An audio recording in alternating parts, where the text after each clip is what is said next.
니느웨 백성의 회개와 용서.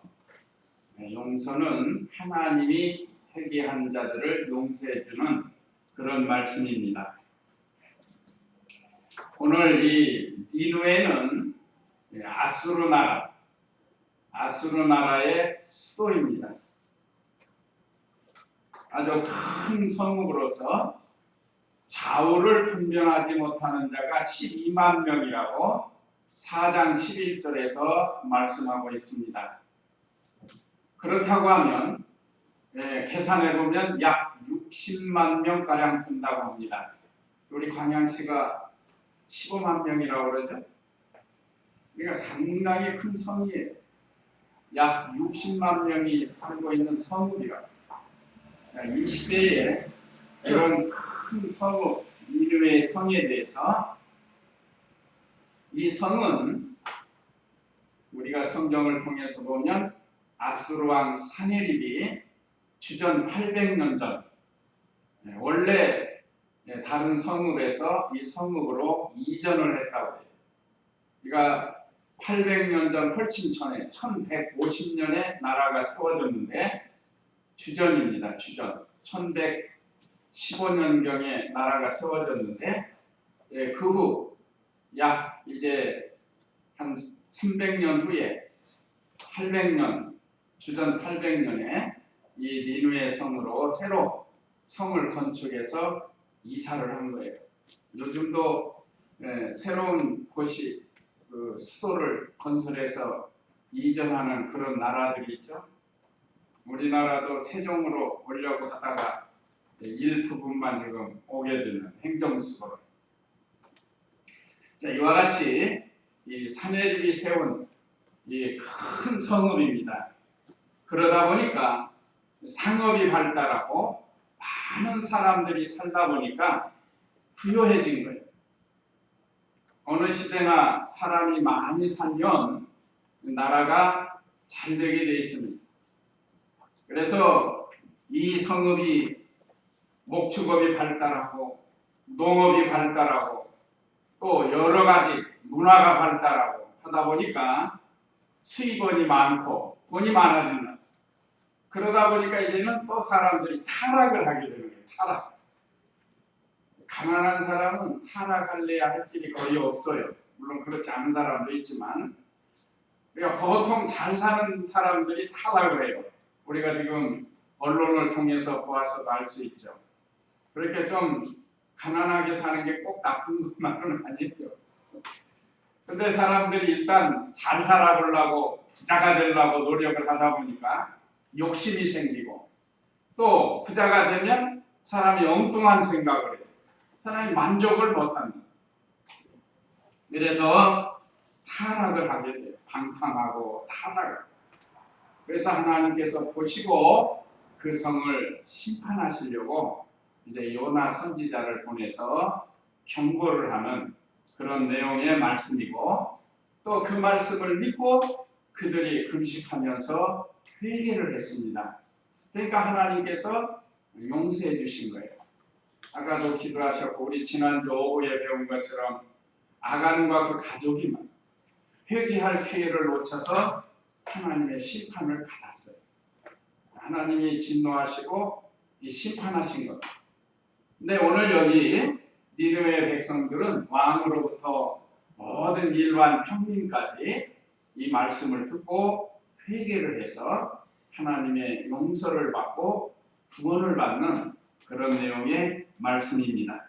그래서 근본에 우리나라도 세상 명절로 연휴로 많이 지냈습니다.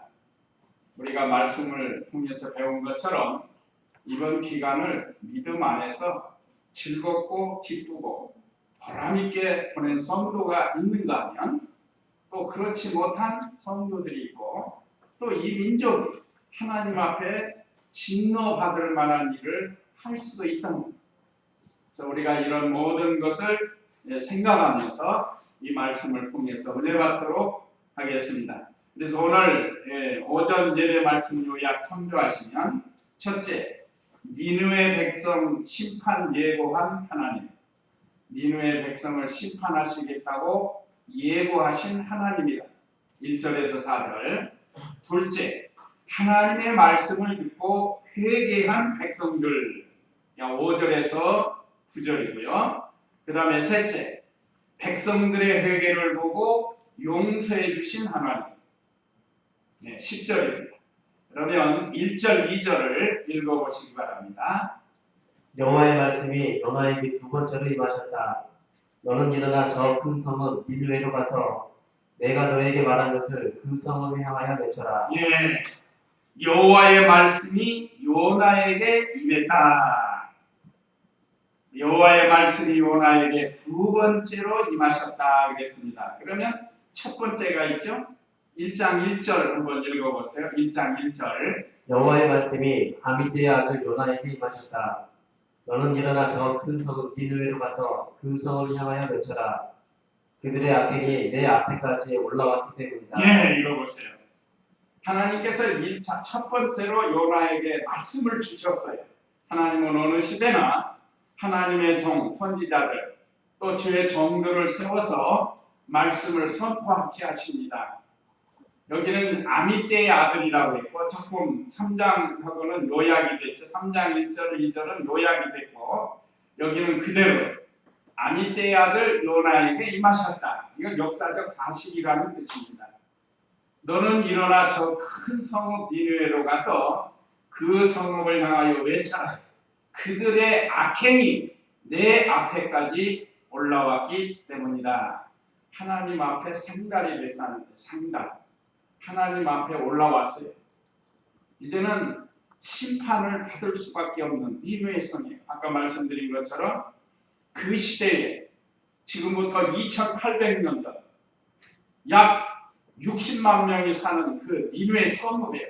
그 외에 많은 나라들을 점령했으니까 대국이에요. 대국. 요즘 하면 중국과 같아요. 그런데 이 큰 성읍에 60만 명이 살고 있는 그곳에 하나님이 보실 때 악행이 하나님 앞에 상달이 된 거예요. 그래서 하나님이 심판하시려고 요나 선지자를 보내서 그들에게 선포하게 하십니다. 이게 심판 예고예요. 그래서 요나가 하나님의 말씀을 1장에서는 이 말씀을 듣고 불순종해요. 왜 그런가 하면 자기 생각이 들어간 거예요. 하나님 말씀대로 가야 되는데 자기 생각에는 우리 이스라엘 나라의 원수의 나라 아수르가 멸망하기를 속으로 바란 거예요. 그래서 불순종하고 또 가서 그 나라에 가서 외치는 게 쉬운 게 아니다 이 말이에요. 잡아 죽일 수도 있고. 그러니까 요나가 몰래 다시스로 가는 배를 타고 도망을 가죠. 그러다가 제비뽑기에서 뽑혀가지고 바닷물 속에 빠지고 또 고기 배 속에서 철저히 회개하고 그런 다음에 그 고기가 니느웨로 가게 됐다. 다시스로 가는 배를 탔는데 반대로 니느웨로 오도록 했단 말이에요. 그래가지고 거기서 토해내가지고 이제 구원을 받아가지고 살아난 거죠. 그래서 이제 다시 이제 하나님의 말씀이 요나에게 두 번째로 임했습니다. 오늘 우리들에게도 두 번, 세 번, 네 번, 다섯 번, 여러 번 하나님 말씀이 우리에게 임할 때가 있습니다. 이럴 때 요나처럼 불순종하고 나가면 결국은 사망의 고통에 빠질 수밖에 없다는 거예요. 하나님이 지금 참고 계시는데 우리가 이거 회개하고 돌이키면 하나님이 은혜를 주시지만 그렇지 않으면 하나님이 심판을 받을 수밖에 없다는 뜻입니다. 요나가 처음에는 하나님 말씀 불순종하고 나간 거예요. 자, 이번에는 순종을 하고 갑니다. 그래서 2절에 너는 일어나 저 큰 성읍 니느웨로 가서 내가 너에게 말한 것을 그 성읍을 향하여 외쳐라. 하나님께서 말씀하신 것을 가서 외치는데 세 가지. 일어나라, 일어나라. 그 다음에 가라는 겁니다. 그 다음에 외치라는 이 세 가지. 일어나라 하는 이 말씀은 하나님께서 주신 이 새로운 사명을 잘 감당하라는 거예요. 과거에 잘못된 것을 청산하고 이제 일어나라. 우리 예수님도 그 벳세다 연못가에서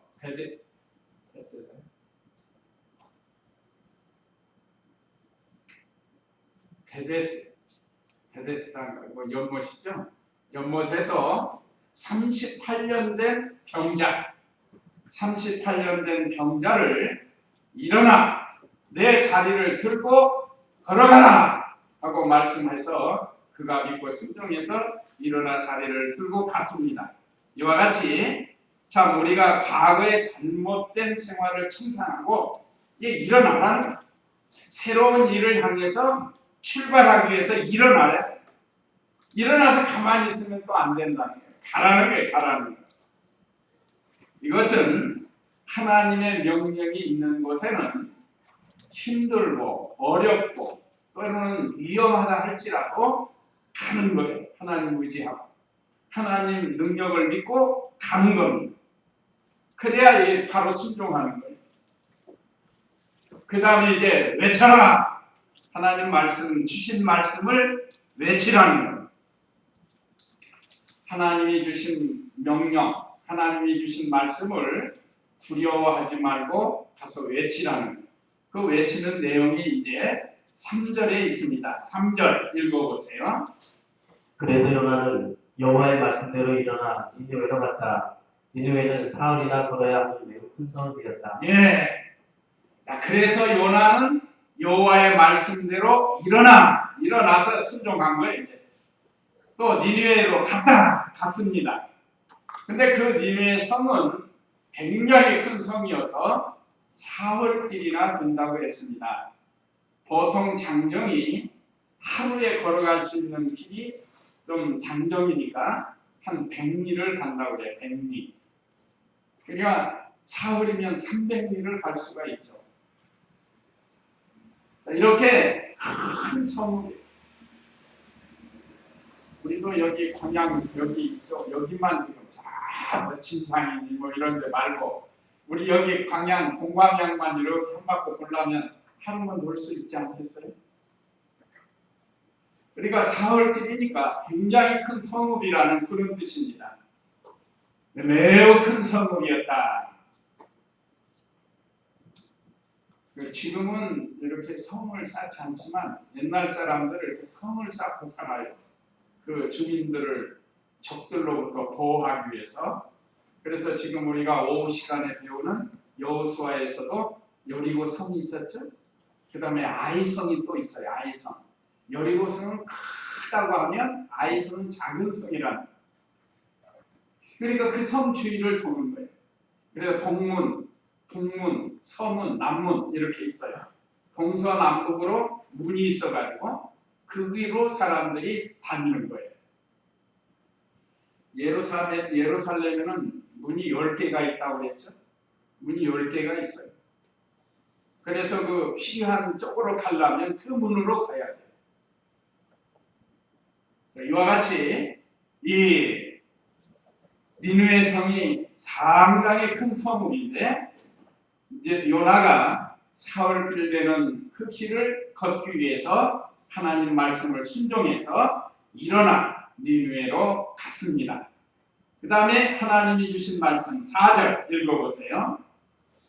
요나가 그 성 안으로 들어가서 한 길을 가기 시작하면서 외치기를 이제 40일이 지나면 니느웨가 무너질 것이다 하니.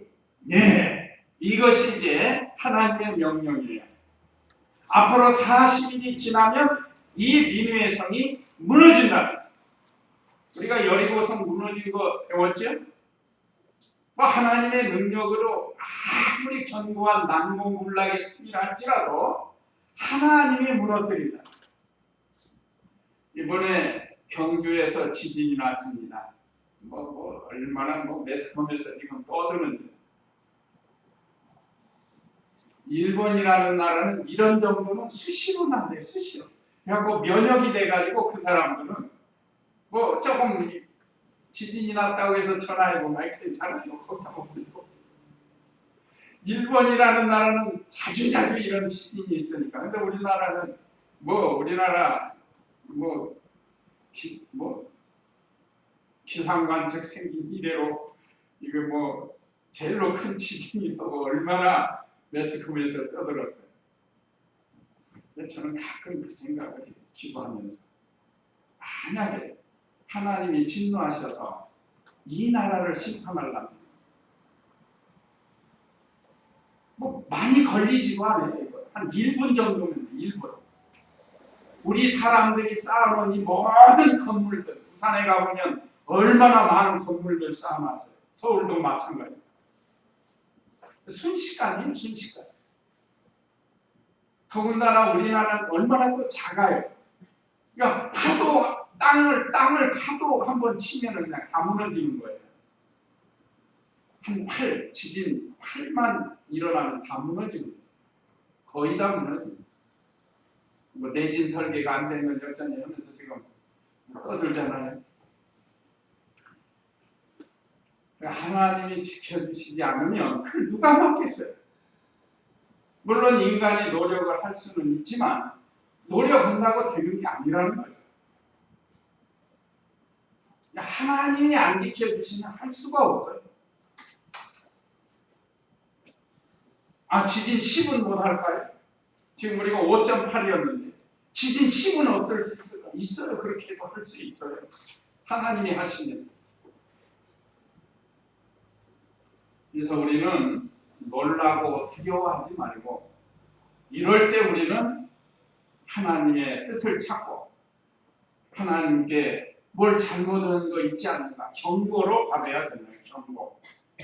우리는 괜찮다가 아니에요. 저도 집에서 이렇게 앉아서 뭐 좀 하고 있는데 갑자기 엉덩이가 흔들리더라고요. 흔들려요. 느끼셨죠? 움직였어요. 실제로 우리가 다 느낀 거예요. 경주가 여기서 얼마 안 되니까. 그러면서 많은 사람들이 놀라고 두려워하는데, 참으로 우리가 하나님 앞에 두려워해야 할 일은 죄를 떠나야 돼요. 죄를 지으면 하나님이 심판하시는 것. 그래서 이 요나가 그 성으로 들어가서 하루 길을 가기 시작하면서 외치기를, 이제 40일이 지나면 니느웨 성이 무너집니다. 무너진다는 거예요. 이걸 외친 겁니다. 그러니까 이번 일들을 통해서 우리가 이북에서 무슨 핵을 만들고 미사일을 쏘고, 사실 그게 두려운 게 아닙니다. 두려운 것은 하나님 앞에 죄를 짓는 것이 두려운 일이에요. 그래서 요나가 이번에는 즉시 순종해서 하나님의 말씀을 전했습니다. 그런데 이제 놀라운 역사가 일어나요. 그러니까 사람이 불순종한다고 하나님의 뜻이 안 이루어지는 건 아니에요. 하나님은 반드시 회개를 시켜서라도 하나님의 뜻을 이루시는 그 하나님이십니다. 그래서 이제 두 번째 5절로 9절은 하나님 말씀을 듣고 회개한 백성들, 니느웨 백성들이 하나님의 말씀을 듣고 회개를 했습니다. 참이 은혜받을 민족이에요. 5절 읽어보세요. 니느웨 사람들이 하나님을 믿고 금식을 선포하며 그들 중 높은 사람들로부터 낮은 사람들에게까지 붉은 베옷을 입었다. 그 일이 니느웨 왕에게 전해지자 왕이 그의 왕자에서 일어나 그의 왕복을 벗고 붉은 베옷을 걸치고 제 위에 앉았다. 예, 왕과 백성과 짐승까지 금식을 하면서 하나님 앞에 회개하는 그런 내용이 이제 이 아래쪽에 쭉 기록이 되어 있습니다. 자, 니느웨 사람들이 하나님을 믿고, 요나 선지자가 40일 후면 이 성이 무너집니다. 보통 사람 같으면 이 사람아 무슨 소리 헛소리 하지마 하고 이렇게 할 텐데, 이 니느웨 성 사람들은 그걸 믿었어요. 이게 참 복받을 민족이에요. 그래서 복을 받습니다. 저는 이 말씀 생각하면서 제가 기도도 자주 하지만 이북의 김정은이와 그 모든 그 세력들이 좀 회개하고 하나님께 돌아오면 얼마나 좋겠어요. 언젠가는 거기 하나님이 때가 되면 심판하실지도 몰라요. 자기들이 만들어 놓은 것이 자체에서 폭발을 한다든지 그거 하나님이 못 하시겠어요? 아니면 그 지역에 지진이 나게 한다든지 뭐 하나님이 하시려면 얼마든지 하실 수 있는 거예요. 아직은 하나님이 오래 참고 계십니다. 그런데 여기 니느웨 백성들은 왕으로부터 백성들, 심지어 짐승들까지도 회개했습니다. 7절 읽어보세요. 7절. 왕이 니느웨에 공포하여 말한다. 왕과 대신들이 칙령을 따라 명령한다. 사람이든 가축이든 소떼든 양떼든 아무것도 입에 대서는 안 되니 먹지도 말고 물도 마시지 않게 하여라. 사람이든 가축이든 모두 붉은 베옷을 걸치고 하나님께 힘써 부르짖으며 각기 자기의 악한 길과 자기의 손으로 행한 폭력에서 돌아오게 하여라. 예. 참 이렇게 왕이 자신이 솔선수범해서 왕복을 벗고 붉은 베옷을 입고, 붉은 베옷 아시죠? 초상나면 입는 삼배옷 같은 거예요. 붉은 베옷. 그는 죄인된 모습을 가리킨 겁니다. 왕복은 왕은 비단 옷으로 만든 좋은 옷 아니에요. 그걸 다 버리고 이제는 말하자면 이 굵은 베옷을 입었다. 지금은 우리나라 초상에서 옛날식으로 하는 데는 이렇게 굵은 베옷을 입는 사람이 있어요. 노란 천으로 된 거, 굵직한 거 머리에다 쓰고 너울너울 죽이고 옷을 입고 애고 하잖아요. 그건 죽은 자에 대한 불효자라는 그런 뜻으로 그렇게 애통을 하는 그런 모습인데, 여기 이 사람들도 이스라엘 백성들도 굵은 베옷을 입어요. 이건 하나님 앞에 죄인된 모습으로 겸손히 낮아지는 모습을 가리킵니다.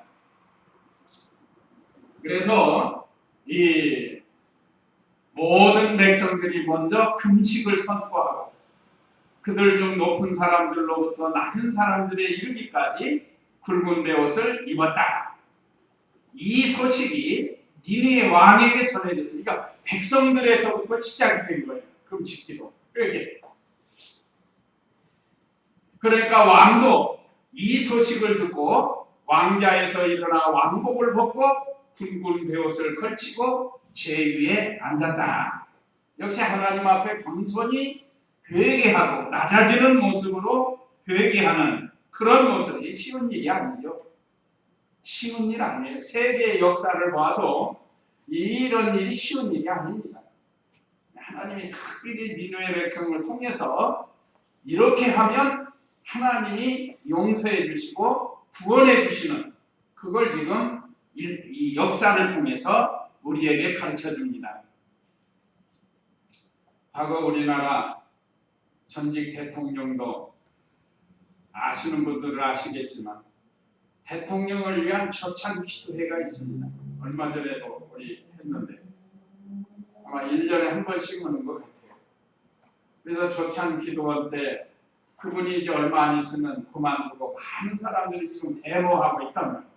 그래서 초창 기도회 때 가가지고 백성들 앞에 국민들 앞에 좀 사죄를 하고 용서를 구하시면 백성들은 착한 백성이니까 용서해 줄 겁니다 하고 어느 목사님이 대표로 대통령이 얘기했대요. 지금 대모 나가지고 물러나고 하라고 하니까.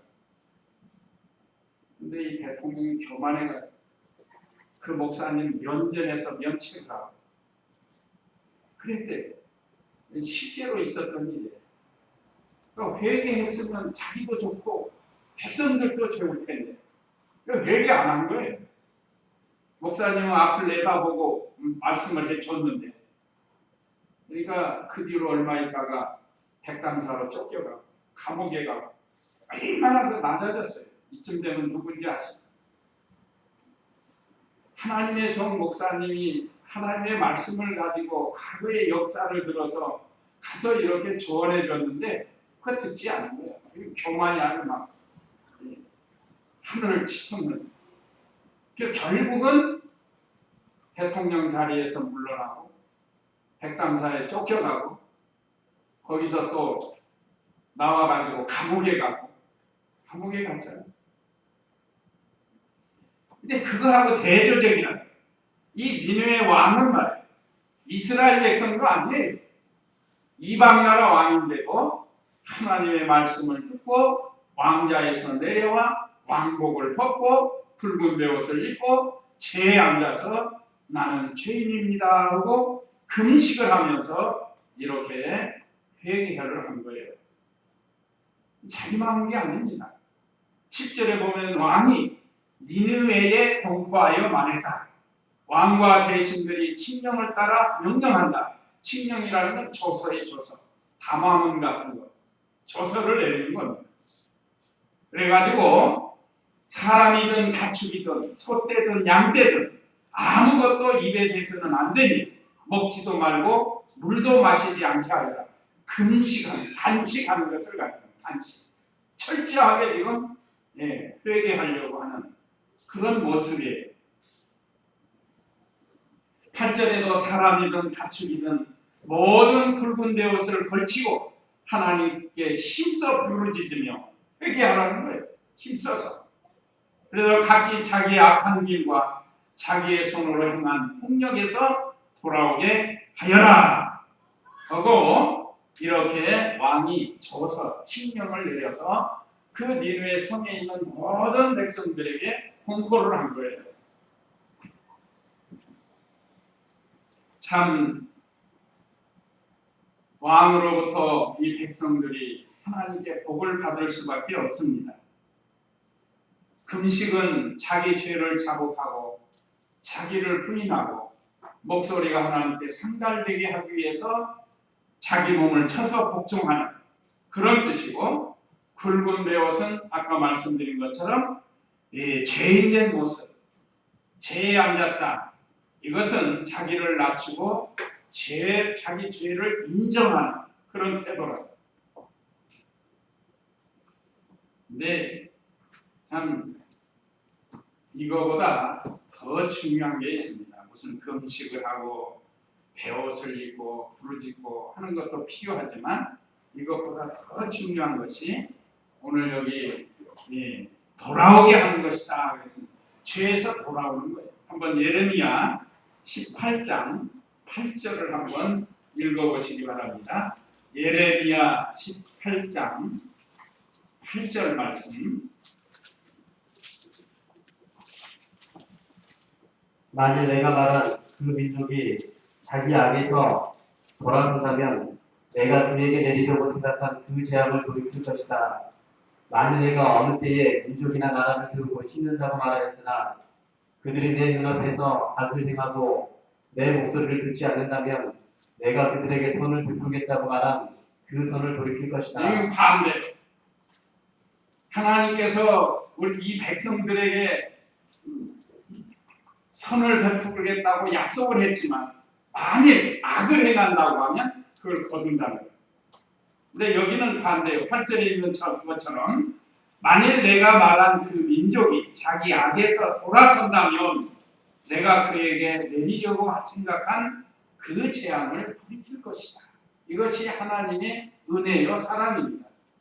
근데 반대로 내가 너희에게 선을 베풀겠다고 약속을 했지만 악을 행한다고 하면 그 선을 돌이킨다는 거예요.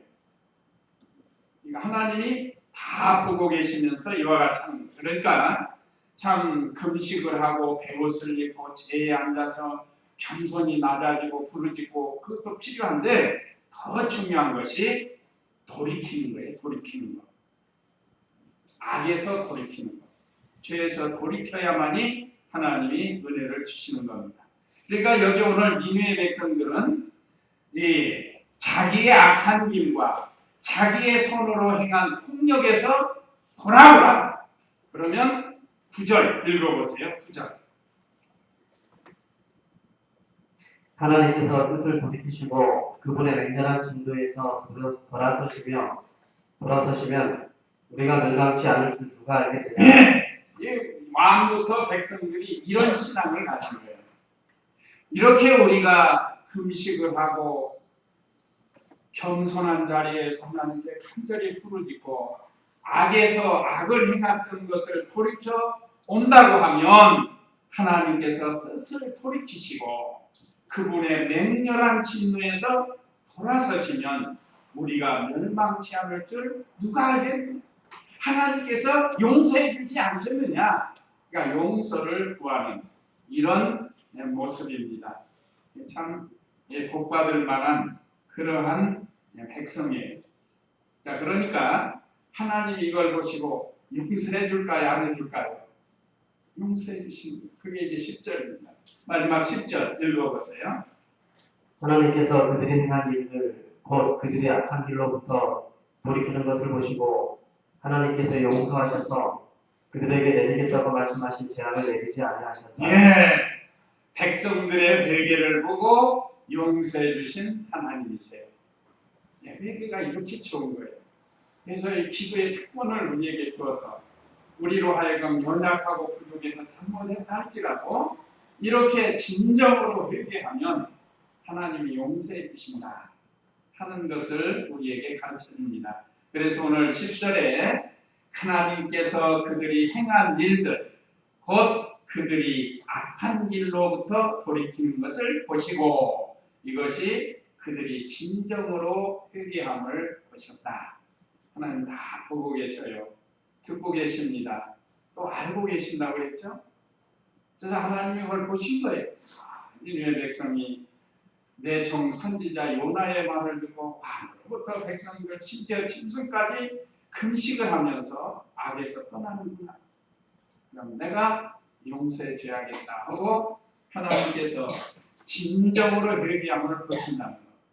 그 다음에 뜻을 돌이켜서 심판하시지 않았습니다. 10절 중반들 하나님께서 용서하셔서 하나님이 용서하셔서 해서 용서해 주시는 것. 이것이 하나님이 뜻을 돌이킨 겁니다. 아까 그 9절에서도 그랬죠. 우리가 이렇게 하면 하나님께서 뜻을 돌이키시지 않겠나. 뜻은 뭐죠? 하나님의 뜻은 40일 후면 성을 멸망시키는 것이 하나님의 뜻이에요. 그렇지만 우리가 이렇게 참으로 진정으로 회개하면 하나님이 뜻을 돌이키신다. 심판하신 뜻을 돌이키신다는 거예요. 그 다음에 10절 하반절에서는 그들에게 내리겠다고 말씀하신 재앙을 내리지 아니하셨다. 내리려던 재앙을 내리지 않으셨다는 거예요. 이건 결과. 하나님의 뜻에 대한 결과. 참 감사한 일입니다. 그래서 제가 해마다 우리가 이 민족의 명절이 되면 하나님이 원치 않는 일들을 많이 해요. 그래서 저는 특별히 더 이런 때일수록 기도하면서 하나님의 은혜를 구하게 됩니다. 또 얼마 전에 우리에게 이렇게 경고로 큰 재난을 통해서 이번 또 비가 또 많이 오고 바람 불어가지고도 좀 어려웠죠. 우리나라는 감사해요. 이 정도만. 이거 큰 피가 없어요. 이 정도면. 막 난리 난 것처럼 얘기하지만요. 사실은 이번에 비가 많이 왔는데 어떤 사람들에게는 그것이 심판이 될 수도 있어요. 그러나 전체적으로 보면 유익이에요. 지금 각 저수지마다 논에 물 드느라고 물 다 뺏어 쓰고 그랬는데 그 강들도 물이 없어요. 그런데 물을 다시 채워주고 새물로 바꿔주고 그게 얼마나 감사해요. 지하수도 많이 생기게 하고 그러니까 참 우리는 감사할 일입니다. 그러나 중국이나 대만은 뉴스 보셔서 아시겠지만 엄청난 손해를 봤어요. 태풍으로 막 무너지고 망가지고 터지고 이북도 그랬다고 그랬죠. 지난번에 참 우리는 하나님께서 이번 일로 인해서 일부분 좀 부서지고 또 물에 잠기고 손해가 있었지만 그래도 전체적으로 보면 감사한 일이에요. 감사하고 참 이 민족이 하나님을 침노케 할 만한 일을 좀 용서해달라고 우리가 같이 기도해야겠습니다. 그래서 우리에게 주시는 교훈 1, 2, 3 제가 읽겠습니다. 우리 백성들도 심판을 받아 마땅하지만 참 성도들의 간절한 회개 기도를 들으시고 재앙을 내리지 않으신 것을 감사하라는 그런 교훈의 말씀을 우리에게 주셨습니다. 이제 이 말씀 기억하시고 다 같이 잠시 기도하겠습니다.